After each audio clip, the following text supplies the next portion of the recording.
반갑습니다. 제29회 라이브 합격 비법 시작하겠습니다. 오늘 배울 내용은 4단자 망에 관한 이야기, 망 해석 중에 4단자 망 해석하는 방법에 관한 이야기를 한번 살펴보겠습니다. 4단자 망 해석하는 방법은 여러 가지 방법이 있죠. 그 중에 임피던스로 해석하는 방법, 어드미턴스로 해석하는 방법, 그 다음에 전력공학에서 사용하는 송전에 관한 이야기가 될 거거든요. 그러한 4단자, F 정수라고 하죠. 전송 정수라고 하죠. 그러한 방법까지 우리가 한번 살펴볼 텐데 시간이 많이 걸릴 관계로 임피던스와 어드미턴스까지 한번 살펴볼 수 있도록 하겠습니다. 자, 먼저 4단자 망이라고 하는 것은 지금 그림처럼 이렇게 4개의 단자가 있습니다. 4개의 단자가 있어요.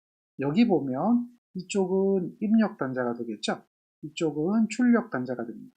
이런 입력 단자에는 당연히 전압이 있겠고요. 전류가 있습니다. 그래서 이렇게 전압과 전류가 있고 출력 쪽에서도 전압과 전류가 있습니다. 그래서 이렇게 4개의 여기 보면 V1, I1, V2, I2라고 하는 게 있는데요. 이러한 4개의 변수를 이용해 가지고 4단자에 대한 해석을 하는 겁니다. 지금 변수가 4개가 있죠. 이 중에 2개는 독립변수로 쓰고 2개는 종속변수로 써서 해석하는 거예요. 어느 것을 구하느냐에 따라 가지고 여기에 있는 회로망 자체가 똑같은 거지만 의미가 달라진다는 겁니다. 그래서 우리가 지금처럼 4단자 망을 해석하는 방법이 이렇게 여러 가지가 있다는 거죠. 지금 이렇게 구하는 값이 V를 구하는 값, 그러니까 전류를 알고 있고 회로의 임피던스에 대한 요 Z 행렬이라고 하거든요. 요걸 알고 있고 그러면 이것을 구할 수 있는 거죠. 우리가 이제 이렇게 구하는 이것을 임피던스 파라미터 또는 임피던스 행렬 뭐 이렇게 이해하거든요. 그래서 전류를 구할 때는 어떻게 할 것인가? 다음에 지금처럼 전압은 1차, 전류는 2차를 구할 수도 있겠고요. 전류는 1차, 전압은 2차를 구할 수도 있겠죠. 이러한 행렬, H행렬과 G행렬이 있어요. 하이브리드 행렬이라고 하거든요. 이런 게 있고 그 다음에 여기 보세요. 전압과 전류가 1차가 되어지는 이런 형태도 있겠죠. 이걸 갖다 우리는 뭐라고 하냐면 F행렬, 전송행렬. 그래서 일반적으로 얘를 뭐라고 불러요? 4단자 정수. 이렇게 이야기하죠. 이 부분을 여러분들이 공부를 하게 될 것입니다. 그래서 이 부분과 그 다음에 이 2가지가 시험에 잘 나오죠. 임피던스, 어드미턴스 행렬. 그리고 지금 여기서 2차로 가는 이 부분은 이제 역행렬에 대한 개념이죠. 역행렬. 역행렬에 대한 것은 이 행렬에 대해서 크기를 구하고 그거분에 다음에 위치를 바꿔주는 거죠. 부호를 바꿔주는 거죠. 이렇게 해서 부호 바꿔주고 위치 바꿔줘서 역행렬 구하는 뭐 그런 방법들로 이용해서 이 문제를 풀어야 됩니다. 자, 그런데 말입니다. 우리가 지금 이렇게 되어 있는 이 4단자 정수의 종류가 뭐 이렇게 한 5가지 정도, 6가지 정도로 볼 수가 있는데 여기에서 이야기되고 있는 것이 무엇이죠?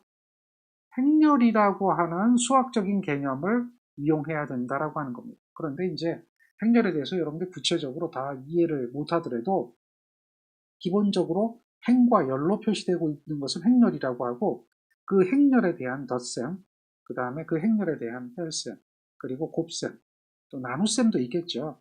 그런 행렬에 대한 연산 정도가 필요한 내용이 될 겁니다. 그래서 이 4단자망 해석을 할 때는 행렬을 이해 못하면 좀 어려울 수도 있다라고 하는 거예요.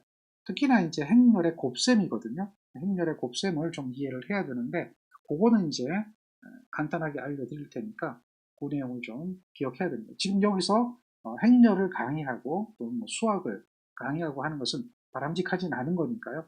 알고 있다라고 보고 진행할 수밖에 없는 거고 약간의 팁을 드리는 형태로 진행을 하겠습니다. 그래서 이 내용은 행렬이 반드시 필요한 부분이다.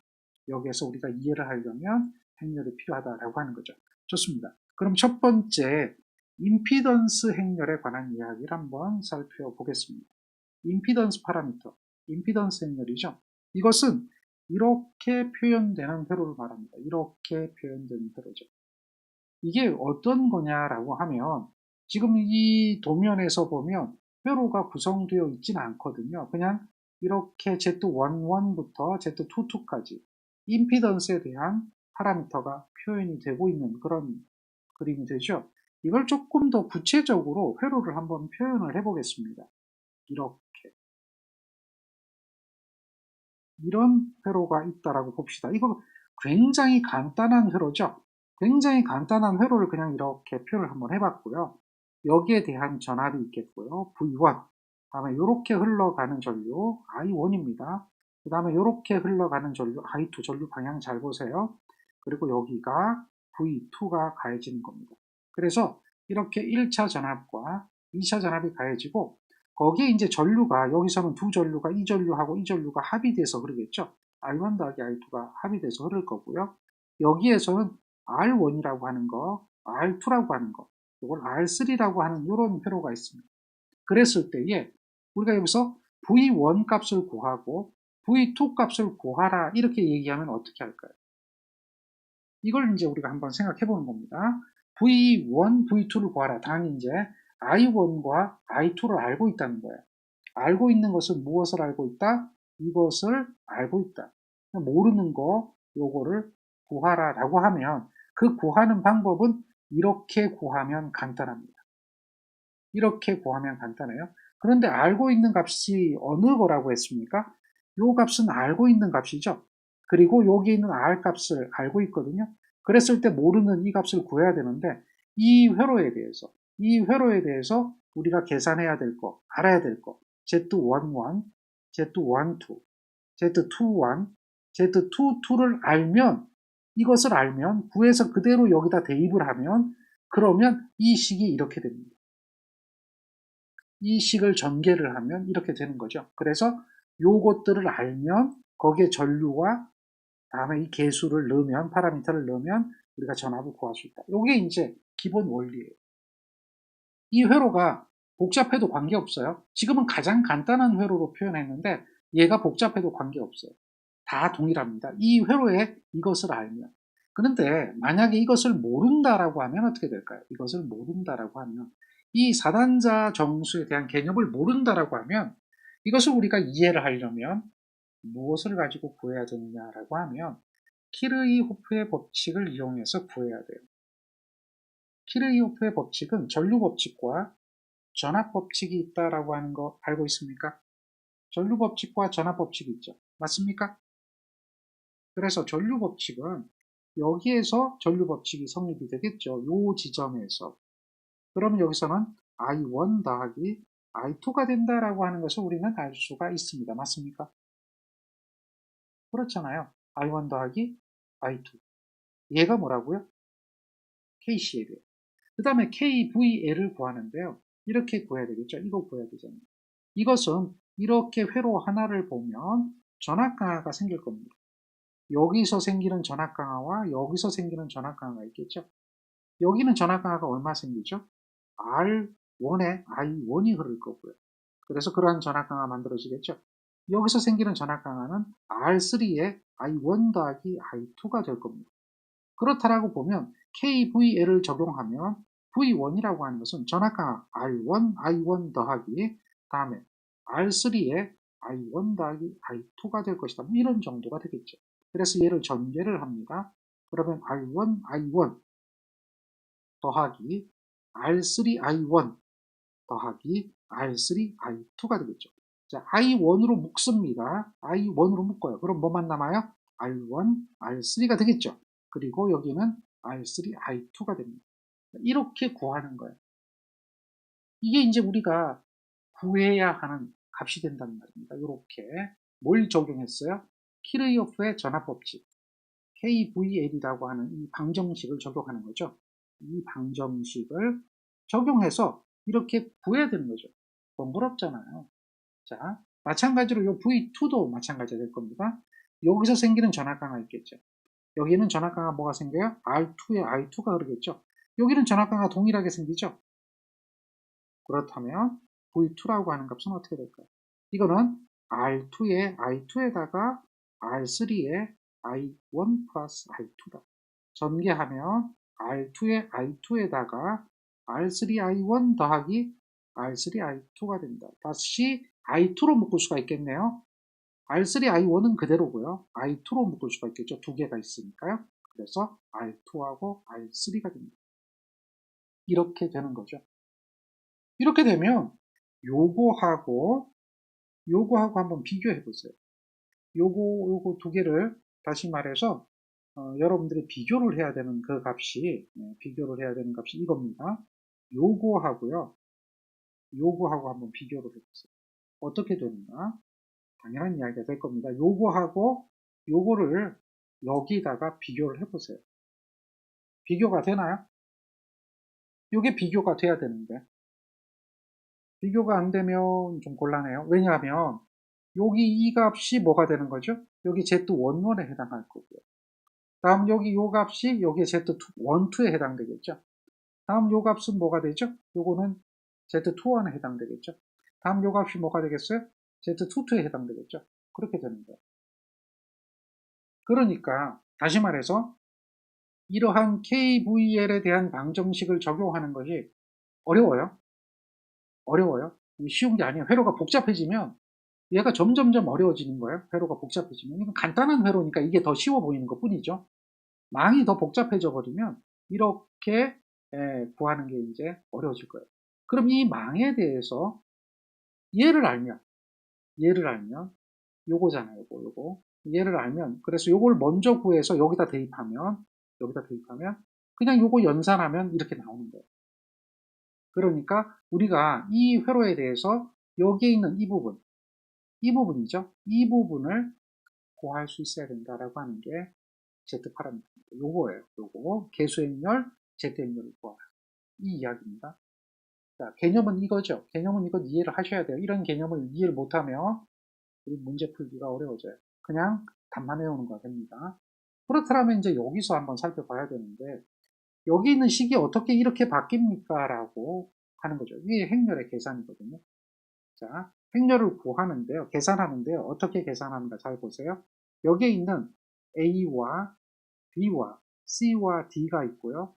여기에 있는 행렬이 1과 2라는 게 있다고 합시다. 이걸 곱하는 거죠. 만약에 행렬을 더하기 하라 그러면 A, B, C, D라고 하면 여기 더하기 빼기 1, 2, 3, 4라고 하면 얘는 어떻게 될까요? 그냥 같은 것끼리 더해주면 돼요. A 더하기 빼기 1이 되고요. B에 더하기 빼기 2가 되고요. C에 더하기 빼기 3이 되고요. D에 더하기 빼기 4가 되겠죠. 이렇게 되는 겁니다. 더하기 빼기는 간단해요. 그런데 곱하기를 한단 말이에요. 그럼 곱하기를 할 때는 항상 이렇게 하세요. 항상. 요걸 잘 기억하세요. 요 스타일. 항상 이렇게 하세요. A에다가 1행 1열입니다. 그러니까 A에다가 1을 곱하는 거예요. 그 다음에 B에다가 2를 곱하는 거죠. B에다가 2를 곱해서 더해주는 거예요. 자, 요거 하나입니다. 그 다음에 C에다가 다시 1을 곱해주는 거예요. 다음에 D에다가 뭘 곱해줘요? 2를 곱하는 거죠. 자, 이해되죠? 네, 그거예요. 요것만 잘 기억하면 돼요. 어렵지 않아요. 자, A에다가 1 곱했어요. 그 다음에 B에다가 2 곱했어요. 그래서 더해주면 돼요. 그 다음에 C에다가 동일하게 1 곱해주고 D에다가 2 곱해주면 돼요. 그럼 잘 보세요. 그냥 A, B, C, D 적었죠. 그리고 1번이니까 첫 번째 줄, 2번은 두 번째 줄 가죠. 그거예요. 그렇게 하는 게 팁이에요. 곱셈하는 거예요. 그렇다라고 보면 요걸 요렇게 한번 해볼 수도 있어요. 요거 많이 이용하는 건데요. A에 B에 C에 D에다가 곱하기 편의상 1, 2, 3, 4로 하는 겁니다. 이렇게 되는 건 어떻게 될까요? 라고 이제 우리가 한번 생각해 보는 거예요. 이거는 이제 4개가 나오겠죠. 얘는 2개가 나오는데 이거는 어떻게 하면 되냐면 첫 번째 얘만 있다고 보는 거예요. 얘만 있다고. 얘만 있다고 보고 이것과 이 2개를 곱셈을 하는 겁니다. 그럼 요것처럼 되겠죠. 그래서 그대로 한번 적어 보세요. 어떻게 되나요? A에다가 B에다가 C에다가 D잖아요. 거기에 1, 3이죠. 1이고 3입니다. 더해주고요. 1이고 3입니다. 이렇게 하면 돼요. 그 다음에 여기 있는 요거는 요게 없다고 생각하세요. 이번에는 무엇이 없다고요? 얘가 없고요. 얘가 없고 어느 것만 있냐고 보면 얘만 있다라고 보는 거예요.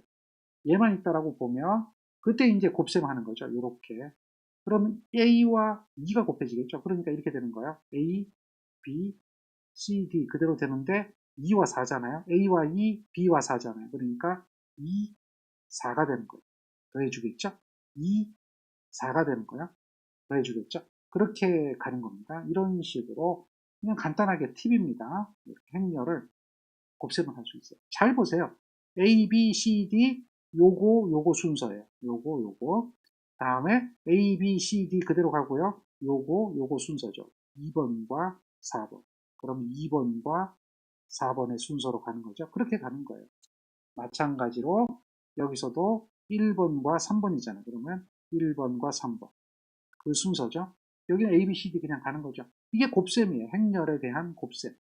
이거에 대한 개념이에요. 그래서 요걸 할 수 있다라고 보는 거예요. 자, 행렬이 뭐다 정의를 내리고 그 행렬에 대해서 이해를 시키고 이런 행렬이 수반 행렬이고 이런 행렬이 전체 행렬이고 이런 행렬이 역행렬이고 이런 걸 다 알려주면 좋겠지만 그렇게 하면 행렬 공부만 해도 우리가 1시간 이상 해야 되거든요. 그래 행렬의 성질이나 뭐 이런 걸 다 알 수가 있는데 그냥 공식만 외운다라고 하면 지금처럼 그냥 우리가 활용하는 거니까 이런 것만 활용을 하면 돼요. 따라서요. 여기서 이렇게 바뀌는 걸 보면요. 이거하고 이거 곱해주고 다음에 이거하고 이거 곱해서 2개 더해주면 되겠죠. 그게 이거예요. 한번 보세요. 맞나 틀리나. 맞습니까? 마찬가지죠. 이거하고 이거 곱해주고 이거하고 이거. 그렇죠? 그래서 보세요.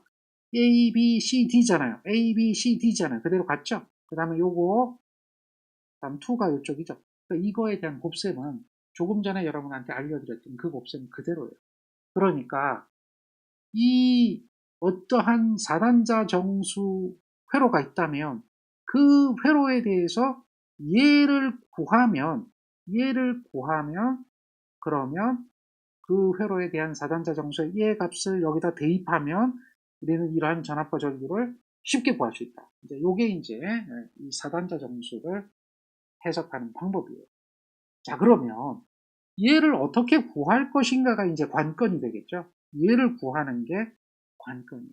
우리가 이제 기본적인 개념을 적용을 해보면 기본적인 개념은 바로 여기에서 출발을 해요. 여기에서 출발을 하는데 먼저 얘를 구하는 거죠. 얘를 구하려면 얘가 0이 돼야 돼요. 얘가 0이 돼야 돼요. 얘가 0이 되면 얘는 어떻게 구해지죠?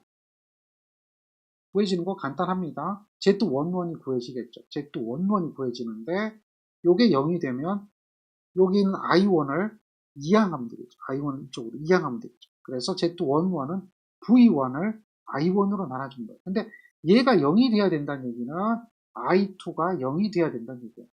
I2가 0이 돼야 된다는 얘기는 2차가 전류가 흘러가면 안 된다는 얘기죠. 2차를 개방하는 겁니다.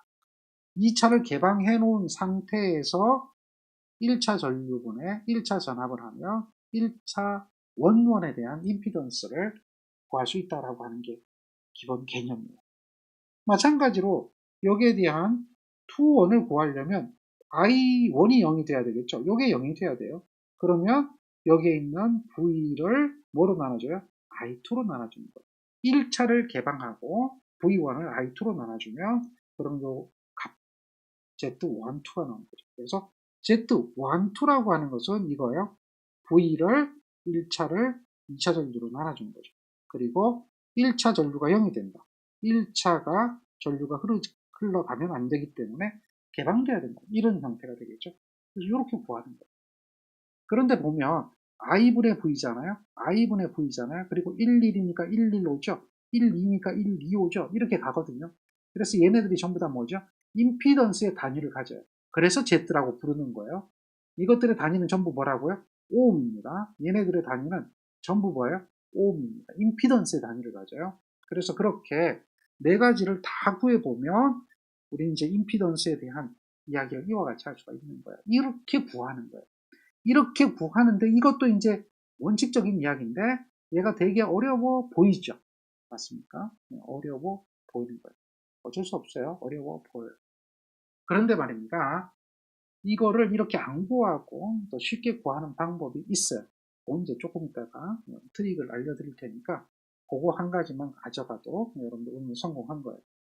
근데 원칙은 알아야 되니까 요 개념을 이해를 하고 가는 게 좋겠죠. 잘 보세요. 1, 1은 1, 1입니다. 2, 1은 뭐가 돼요? 2, 1입니다.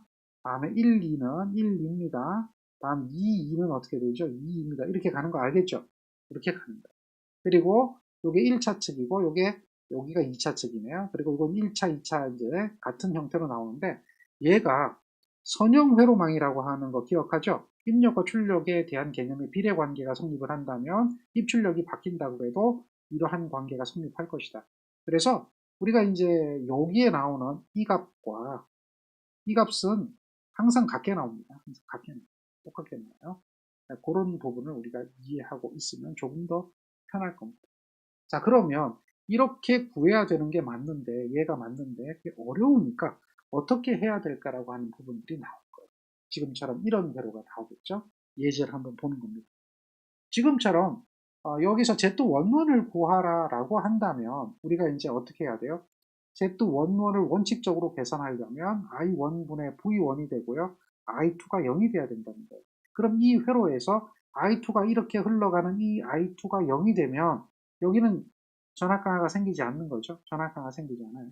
그러면 여기서 이렇게 흘러가는 I1 값 계산이 가능한가요? I1 값은 어떻게 되나요? I1 값은 임피던스 직렬 연결되니까 Z1, Z3분의 V1이 되겠죠. 그래서 V1을 가하고 이런 임피던스가 연결이 되면 얘가 I1이 되는 거예요. 그래서 그것을 여기다 대입하는 거죠. 여기는 I2가 0이니까 고려할 필요가 없겠죠. 그래서 그대로 대입하는 거야. V1이 되고 V1을 Z1, Z3로 자, 그러면 얘는 어떻게 될까요? 약분돼서 없어지고 Z1, Z3만 남겠죠. 얘가 답이에요. 그래서 Z1, Z3 이렇게 구하는 게 맞거든요. 이런 식으로 구해야 우리가 이제 이러한 임피던스 행렬을 구하는 것이 될 것이고 이것을 네 가지를 다 해야 돼요. Z11, 1부터 Z22, 2까지 그렇게 구하는 게 맞습니다. 어때요? 할만한가요? 간단하니까 할만하겠죠? 여기에 뭐가 하나 더 붙어보세요. 그럼 그 다음부터는 점점점 복잡해진다라고 하는 거죠. 이제 이런 부분이 좀 생깁니다. 그런데 다행스럽게도 전기기사 문제는 수준이 딱 이거예요. 특히나 CBT 시험을 적용하는 경우는 수준이 딱 이거예요. 이거보다 더 어렵게 나올 수가 없어요. 어렵게 나오면 힘들어서 못 풀어요. 시간이 오래 걸려요. 컴퓨터로 푸는데 1분 30초 안에 찍어야 되는데 할 수가 없잖아요. 그렇죠? 그러니까 딱 이거 정도 수준만 하시면 돼요. 그래서 Z11을 구하라든지 Z22를 구하라든지 Z12를 구하라 이렇게 얘기가 되는데요. 그런데 우리 이제 이거에 대한 트릭을 알고 있거든요. 트릭을 알고 있기 때문에 이러한 그 임피던스 파라미터를 구할 때는요. 지금 모양이 이게 무슨 모양이죠? T자 모양입니다. T자 모양. 그래서 T자 모양에서는 임피던스 파라미터를 구해요. 그리고 나중에 가면 이 모양이 파이자 모양이 나와요. 파이자 모양. 이렇게 나옵니다. 이렇게 파이자 모양이 나올 때는 어떻게 구한다? 얘는 어드미턴스 파라미터를 구하는 거예요. 그리고 이렇게 T자 모양일 때는 임피던스 파라미터를 구하는 거예요. 무슨 이야기인지 알겠죠? 그래야 쉽게 구해요. 만약에 이런 파이형의 형태 회로를 파이형의 형태 회로는 이렇게 이야기가 되는 겁니다. 이런 형태의 회로를 갖다가 우리가 여기서 I1을 구하라 그러면 이제 복잡해지잖아요. 그렇죠? 복잡해지죠. 그러니까 이런 파이형의 형태에서는 임피던스 파라미터를 구하라 그러면 사실 힘들어요. 힘든데 이제 임피던스 파라미터와 어드미턴스 파라미터는 이제 역행렬의 관계가 있거든요. 역행렬의 관계가 있으니까 그래서 굳이 이제 이야기를 하자면 임피던스 파라미터를 구할 수 있는 곳에서는 요건 쉽잖아요. Z의 경우에는 얘가 쉽고 여기서 만약에 어드미턴스 파라미터를 구하라 그러면 어렵거든요. 그러니까 쉽게 구할 수 있는 방법을 구해서 역행렬을 취해주면 임피던스와 어드미턴스는 결국 역수니까요. 또 쉽게 구할 수 있는 그런 방법이 또 생깁니다. 그러나 일단은 뭐 그런 정도까지 아직은 뭐 그렇게 출제되진 않았고 이 회로에 대해서 우리가 이제 무엇을 구해야 된다? 임피던스 파라미터를 구해야 된다라고 하는 그 개념이에요. 그래서 요거를 갖다 트릭이니까 그냥 이렇게 기억하세요. 어떻게 기억하면 되냐면 쉬워요. 자, 여기에 흐르는 전류가 I1이잖아요. 여기에 흐르는 전류가 I2잖아요. 그러면 이게 원이잖아요. 원이면 얘는 뭐예요? 1차 전류가 흐를 때라고 이야기하면 돼요. 그 다음에 여기 I2잖아요. 그럼 얘는 Z22가 있겠죠. 22가 있을 땐 얘는 뭐예요? 2차 전류가 흐른다라고 보면 돼요. 자, 그 다음에 여기 보면 1, 2가 있잖아요. 1하고 I2가 흘러간단 말이에요. 여기가 그런 경우가 되겠죠. 요 경우가 그런 경우가 되는데 이런 전류가 흐를 때는 얘가 뭐가 되죠? 1차, 2차와 2차, 1차는 같은데 이게 이러한 전류가 흐를 때는 얘를 구한다라고 보면 돼요. 자, 여기까지가 이제 1차입니다. 기본입니다. 그러면 I1은 어떻게 흐르고 I2는 어떻게 흐르고 이걸 좀 살펴봐야겠죠. 자, I1은 이렇게 흘러가겠죠. I2는 이렇게 흘러가겠죠. 그리고 요 Z3는 I1과 I2가 같이 흘러가겠죠. Z1 여기는 당연히 I1 흐르죠. Z2에는 당연히 I2 흐르죠. 자, 그런 것을 생각해 보세요. 그러면 우리가 이제 여기서 Z11은 어떻게 구하냐면 I1만 흐르고 있다라고 보는 거예요. I1만 흐르고 있다라고 보면 그때는 임피던스가 어떤 임피던스가 연결이 되죠? 이렇게 한번 보세요. I1만 흐르고 있다라고 보면 연결되는 임피던스는 Z2는 의미가 없잖아요. 요거는 의미가 없잖아요. 뭐만 있어요? 얘만 있죠. 그러니까 간단해요. I1만 흐르고 있다라고 보면 Z11은 뭐 있어요? 그렇죠. 1하고 3다라고 하는 거예요. 그 다음에 Z22를 구하라 뭐 이렇게 얘기하잖아요. 그럼 I2만 흐르고 있다라고 보면 어떻게 되죠? 이렇게 가는 거니까 얘는 없는 거예요. 이렇게 가는 거죠. 그러니까 뭐가 없는 거예요? 얘가 없는 거예요. 얘가 없는 거예요. 그러면 I2만 흐르고 있다라고 이렇게 보면 뭐가 있어요? 2하고 3만 있죠? 이건 아닌 거예요. 그래서 Z2하고 Z3다 이렇게 보는 거예요. 그리고 1, 2와 2와는 똑같은데 이거는 똑같아요. 1, 2와 2와는 똑같아요. 동시에 흐르는 거. 동시에 흐르는 거. 뭐죠? Z3입니다. Z3예요. 1, 2하고 2 아니에요. 이거는 Z3예요. 같을 수밖에 없어요. 그런데요. 여기서 전류가 합이 될 때, 여기는 전류가 어떻게 됐죠? I1 더하기 I2에 대한 합이잖아요. 그 합이 될 때는 여기가 부호가 플러스가 돼요. 그런데 전류가 합이 아니라 전류 방향이 이렇게 바뀌는 거죠. I2가 이렇게 바뀌면 전류 방향이 이렇게 갈 거 아니에요. 이렇게 갈 거 아니에요. 그러면 여기는 이렇게 오고요. 그럼 전류 차가 생기잖아요. 전류 차가 생기면 여기는 합이 아니라 차가 생기면 이때는 이 부호가 뭘로 바뀌어요? 마이너스로 바뀌어요. 그렇게 기억하면 돼요. 이건 어느 형 회로일 때? T형 회로일 때 어떤 회로? T형 회로일 때 Z행렬. 이걸 구하는 거예요. Z행렬을 쉽게 구할 수 있는 그런 방법이다라고 하는 거예요. 이해가 되죠? 그렇게 하면 돼요. 그럼 Z행렬은 간단하게 구해져요. 따라서 이렇게 Z행렬을 구하게 되면 이제 이런 문제 보면 바로 답을 구할 수 있죠. 아, I1, 1, 3, 그냥 1, 3죠. 이렇게 바로 답을 찾습니다. 그리고요. 이렇게 해서 사단자에 대한 이 값을 만약에 계산을 했다. 8, 4, 4, 8이다. 그리고 1차 전류가 4A하고 2차 전류가 1A다. 그러면 전압은 얼마일까? 1차, 2차 전압을 구하라. 이런 이야기를 해볼 수가 있는 거예요. 자, 그 문제가 어떤 문제냐면 바로 그 위에 있는 예제가 되겠죠. 지금 어떤 회로에 4단자 정수의 임피던스 파라미터를 구해보니까 이렇게 나왔어요. 얘네들의 단위는 전부 다 임피던스죠. 그리고 여기에 보면 1차 전류 4A, 2차 전류 1A가 있어요. 그랬을 때에 전압 V1과 전압 V2를 다르게 구하는 것은 어떻게 될 것인가? 이렇게 물어봐요. 그렇다라고 보면 V1과 V2는요. 이제 우리가 기억해야 돼요. V1과 V2는 임피던스 파라미터라고 하면 임피던스 1, 1, 임피던스 1, 2, 2, 1, 2, 2가 회로에 존재할 거고 거기에 전류가 있다라고 하는 게 이게 임피던스 파라미터에 대한 기본식이 되는 거예요. 자, 조금 전에 우리가 5가지, 6가지에 대한 기본식 보여드렸죠? 그 중에 한 가지예요. 이렇게 기본식을 찾아내는 거예요. 따라서 여기다 그대로 대입하는 겁니다. 임피던스 파라미터고 구해보니까 8, 4, 4, 8이다. 그 다음에 전류가 1차가 4A하고 2차가 1A다. 이거 계산하라. 이렇게 얘기되는 거죠. 계산 쉬워요. 8 더하기 4. 그 다음에 4에다가 더하기 8. 요거 순서대로 그대로 적어주면 되죠. 그 다음에 4를 곱하면 되죠. 곱하기 4, 곱하기 4.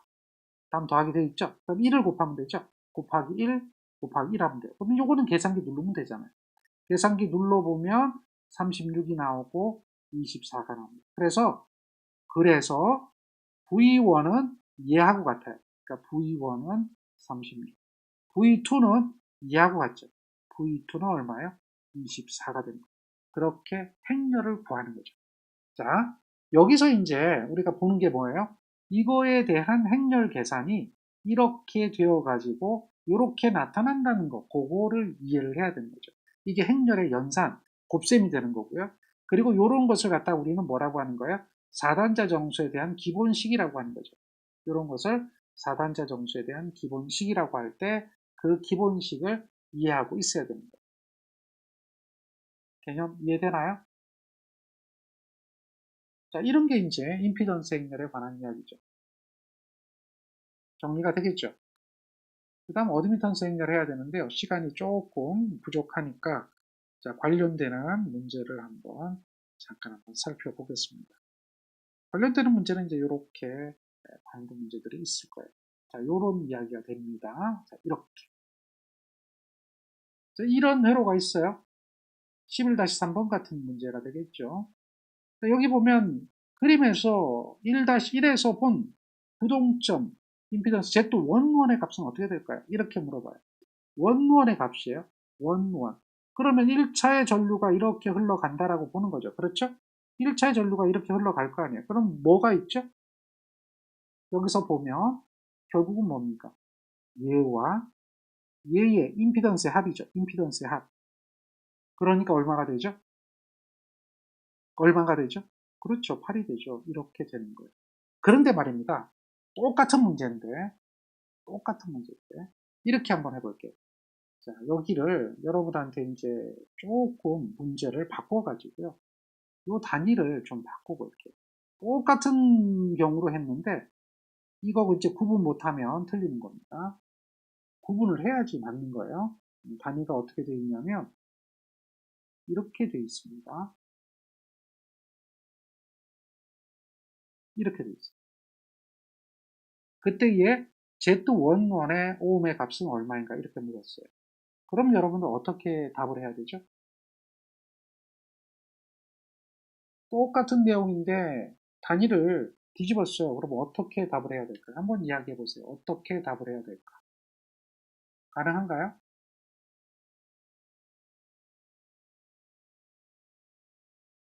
가능한가요?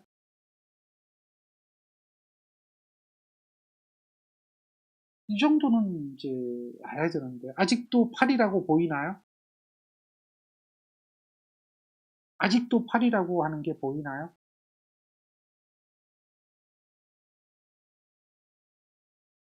자, 아직도 8이라고 보이면 안 돼요. 어떻게 해줘야 되죠? 요거 3분의 1 오음으로 만들어줘야 돼요. 다음 요거 5분의 1 오음으로 만들어줘야 돼요. 이해되죠? 그래서 오음으로 만들고 오음이 직렬로 연결되어 있기 때문에 이때 Z11은 단위가 뒤집어져 있으면 3분의 1 더하기 5분의 1이 되겠죠. 이해되겠죠? 그래서 15분의 8이 되겠죠. 이렇게 이제 구하는 거죠. 단지 이제 뭐예요? 단위를 뭐로 바꿔줘야 된다? 오음으로 바꿔줘야 된다. 이게 기본 개념이죠. 단위가 오음이 나오고 이 단위 때문에 틀리는 경우 많아요. 단위를 잘 봐야 돼요. 단위 때문에 틀리는 경우가 많으니까 이런 것들 이해하고 문제를 풀어야 된다는 거죠. 자, 개념이 그런 겁니다. 임피던스에 대한 이야기가 되겠죠. 자, 임피던스는 그렇게 문제가 많이 나오진 않습니다. 지금 보면 뭐 간단하게 나오고 지금 이 얘기는 전부 다 뭐예요? 4단자 정수에 관한 이야기들이 되죠. 그 다음에 여러분들이 같이 이거하고 개념을 잡아서 공부를 해야 되는 것이 있는데 걔가 뭐냐면 어드미턴스라고 하는 게 있거든요. 어드미턴스도 똑같아요. 임피던스하고 동일한 개념인데 이때는 회로가 뭐로 나오는 거죠? 파이형 회로로 나온다라고 하는 거예요. 자, 이런 부분입니다. 이런 부분. 얘는 회로가 이런 형태의 회로가 되거든요. 그래서 이렇게 가보면 똑같은데 회로가 뭐냐면 이런 형태의 회로로 바뀌는 거예요. 파이형의 회로. 이걸 파이형의 회로라고 하죠. 그런데 말입니다. 자, 조금 전에 우리가 기억해야 되는 식이 있다고 그랬죠. 이렇게 보면 이런 이야기들이 될 텐데 기억해야 되는 식이 있다고 그랬죠. 무슨 식이냐면 바로 이 식이에요. 이 어드미턴스 파라미터에서도 마찬가지로 기억해야 되는 식이 어떤 거냐면 요거. 임피던스에 대한 개념 알죠? 자, 비교를 한번 해봅시다. 이거하고 비교를 한번 해봐요. 임피던스일 때는요, V1하고 V2였죠. 그리고 여기가 Z11하고 Z12하고 다음 Z21하고 Z22가 되겠죠. 여기에 이제 I1하고 I2가 되겠죠. 그런데 이것이 이렇게 바뀌었어요. 잘 보세요. 이렇게 구하라고 하는 거에 대해서 임피던스라면 I를 구하면 어드미턴스가 됩니다. 무슨 얘기냐면 이 Z를 이쪽으로 이항하면 된다는 거예요. 여기 있는 Z를 이쪽으로 이항해라. 그러면 뭐만 남아요? I만 남게 되겠죠. 그래서 이렇게 나옵니다. 그렇게 이항하게 되면 결국 무슨 얘기죠? Z11, Z12, Z21, Z22에 대한 뭐가 되죠? 역행렬이 되는 거예요. 역행렬. 역행렬이 뭐가 된다? Y11, Y12, Y21, Y22가 된다라고 합니다. 어드미턴스 행렬이 된다라고 하는 그런 개념이에요. 어차피 역수에 대한 개념이니까. 자, 그래서 결국은 여러분들이 무슨 얘기냐면 이 이야기하고 이 이야기는요 같은 거라는 거죠. 이거하고 이거는 같은 거라는 거죠. 자, 이해가 되겠죠? 네, 이게 바뀐 겁니다. 그래서 당연히 얘네들의 얘네들의 단위는 전부 다 뭐예요? 오음이 아닙니다. 전부 다 오음이 아닙니다. 얘네들은 절대 오음이 아니에요. 단위가 전부 뭐가 되죠? 그렇죠. 전부 얘네들은 단위가 뭐가 된 거예요. 임피던스일 땐 단위가 뭐였죠? 전부 오음이었죠. 전부 오음이었지만 어드미턴스가 되면 단위는 뭐예요? 오음이 아니고 전부 다 뭐로 바뀌는 거예요? 뭐로 바뀌는 거예요. 뭐로 바뀌는 겁니다. 그것을 이해를 해야 돼요. 그리고 동일합니다. 여기서 마찬가지로 이렇게 곱해주고 이렇게 곱해서 더하면 얘가 될 거고요. 다음에 이렇게 곱하고 이렇게 곱해서 더하면 얘가 되겠죠. 그래서 전개하면 행렬을 전개하면 여기 있는 행렬을 전개하면 바로 이러한 식으로 만들어질 것이다. 마찬가지로 이것을 우리는 구할 수 있는 그런 방법이 필요하다는 겁니다. 그래서 이것도 동일하게 V2가 0인 상태, V2가 0이라고 하면 이건 무슨 상태죠? 2차가 단락이 돼야 된다는 거죠. 단락한 상태에서 여기에 있는 I1을 V1으로 나눠줌으로써 뭘 구할 수 있다? Y11의 값을 구할 수 있다라고 하는 겁니다. Y11의 값. Y12의 값, Y21의 값, Y22의 값을 구할 수 있다는 얘기죠. 그런 형태로 이제 우리가 계산을 해볼 수가 있어요. 그래서 그런 개념이 동일하게 적용이 돼서 이와 같은 식이 나온다는 거죠. 마찬가지로 얘도 선형성을 가지고 있는 회로망이기 때문에 이것과 이것은 같을 수밖에 없고요. 그리고 이런 것들을 이렇게 해서 구해야 된다라고 하는 겁니다. 이렇게. 그러니까 여러분들이 이제 이런 문제가 나온다면 자 여기서 어드미턴스 파라미터 y11을 구하라 뭐 이런 이야기를 하는 거예요. 지금 y22도 마찬가지입니다. y11을 구하라 그러면 어떻게 되죠? y11은 i1을 뭐로 나눠요? v1으로 어드미턴스가 되겠죠? 나눠줘야 돼요. 단 뭐예요? v2가 0이다. v2가 0이라는 얘기는 2차가 뭐가 돼요? 전압이 0이 걸리니까 단락이 되어야 된다는 거죠. 2차가 단락이 된다는 얘기는 여기를 이렇게 단락시켰다라는 겁니다. 자, 여기가 단락이 되면 무슨 이야기죠? 여기가 단락된 거하고 똑같은 거죠. 그래서 여기 있는 YC라고 하는 것은 결국 존재하지 않게 된다라고 하는 거예요. YC가 단락되어 버리는 겁니다. 2차가 단락되는 것은 YC가 단락이 된다. 이런 부분이 되겠죠. 그래서 이렇게 보니까 얘는 없고요. 여기 3모, 여기가 2모고 두 개가 무슨 연결됐어요? 2모와 3모가 병렬 연결돼 있죠. 병렬 연결될 때는 우리는 합성모값 계산할 수가 있겠죠. 합성모값 얼마죠? 저항하고 반대되는 개념이잖아요. 저항하고 반대되는 개념으로 이는 구할 수가 있죠. 그렇죠. 그럼 뭐로 구하면 몇 모가 돼요? 뭐로 구하면 5모가 되죠. 5모. 뭐로 구하는 거예요. 따라서 자, V1이 있고요.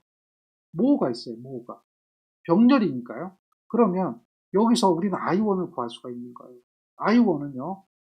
Y의 V가 되죠. V는 V1일 거고요. 어드미턴스 Y는 얼마가 되죠? 5가 됩니다. 병렬 연결이니까요. 그래서 5의 Y, 5의 V1이 되겠죠. 이게 I1입니다. 5의 V1이 I1. 그러면 이 I1을 여기다 대입하는 거예요. 요거를 대입하는 거예요. 어디다가? 여기다가. 요 I1을 그대로 대입하면 어떻게 돼요? 여기가 뭐가 돼요? 5 V1, V1. 약분돼서 없어지니까 5가 되겠죠. 그런 형태거든요. 투투도 마찬가지죠. 투투도 여기에 대한 부분이니까 1차가 단락되겠죠. 투투를 구하라 그러면 1차가 단락되는 거예요. 그러면 이렇게 단락되는 요거와 요거가 무슨 연결돼 있죠? 여기서 이렇게 무슨 연결돼 있어요? 병렬 연결되잖아. 병렬. 그러면 얘는 몇 모가 돼요? 9모가 되죠. 9모. 9모가 병렬 연결되는 거예요. 그래서 2차에 대한 전류값을 구할 수가 있겠죠. I2. I2라고 하는 것은 1차를 단락했을 때 I2라는 것은 뭐야? 9모에다가 V2가 될 거예요. 그래서 Y22라고 하는 것은 어떻게 됩니까? Y22라고 하는 것은. 그렇죠. 이거는 I2를 V2로 나눠주는 거니까 I2는 9의 V2가 되고 V2가 되니까 9가 되겠죠. 이런 형태가 되거든요. 그래서 얘가 9가 됩니다. 자, 역시 마찬가지로 이런 형태로 구하면 공부하기 힘들겠죠? 공부하기 힘들 거예요. 그럼 얘를 어떻게 하는 게 좀 편하게 구할까요? 라고 하는 거죠. 자, 대략 이제 이렇게 봤으면 힌트가 생길 텐데요. 그 힌트는 오늘 다 하면 재미없을 것 같아요. 시간도 많이 지났죠? 그래서 내일 계속해서 진행을 한번 해볼 수 있도록 하겠습니다. 자, 대략 힌트는 다 주어졌습니다. 이해되죠? 자, 좋습니다. 오늘 여기까지 하겠습니다.